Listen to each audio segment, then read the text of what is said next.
Praise the Lord. The best wishes to you and your family members in the name of God. దేవునికి మహిమ కలుగును గాక. దేవుని నామం పేరిట మీకును మీ కుటుంబ సభ్యులందరికీ శుభాభివందనములు. టుడే గాడ్ ప్రామిస్, ఈరోజు దేవుని వాగ్దానము. సత్యము మిమ్మును స్వతంత్రులుగా చేయును. యోహాను సువార్త 8వ అధ్యాయము 32వ వచనం. The truth shall make you free. John chapter 8:32 verses.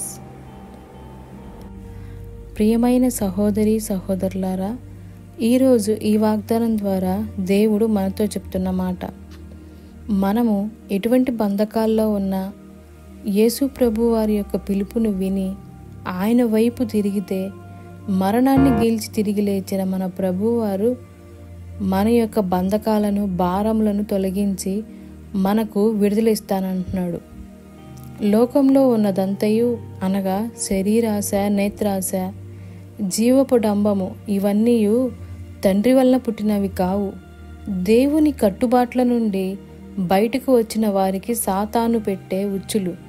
కనుక ఈ లోకాన్ని ప్రేమించక, లోకంతో స్నేహించక, ప్రభు మార్గంలో నడుస్తూ, తల్లిదండ్రులను గౌరవిస్తూ, ఎటువంటి బంధకాల్లో పడిపోకుండా ఆత్మ మనకు సహాయం చేస్తుంది.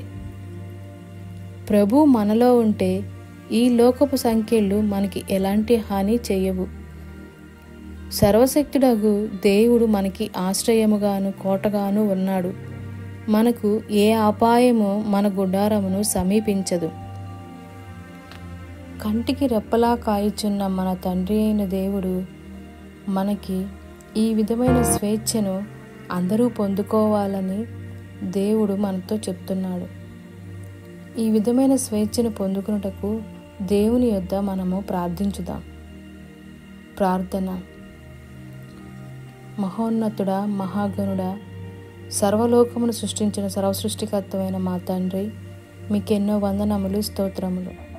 తండ్రి, ఈ వాగ్దానము ప్రకారం మా జీవితంలోనూ, ఈ వాగ్దానం వింటున్న ప్రతి ఒక్కరి జీవితంలోనూ ఎవరైతే సత్యంలో కాక అసత్యంలో నడుస్తూ వారి జీవితాన్ని బంధకాల్లో ఉంటూ ఉండగా వారిని విడిపించమని, అట్టి కృపను దయను దయచేయమని నజరేయుడైన యేసుక్రీస్తు అతి పరిశుద్ధ నామమున అడిగి వేడుకొనుచున్నాము తండ్రి. ఆమేన్.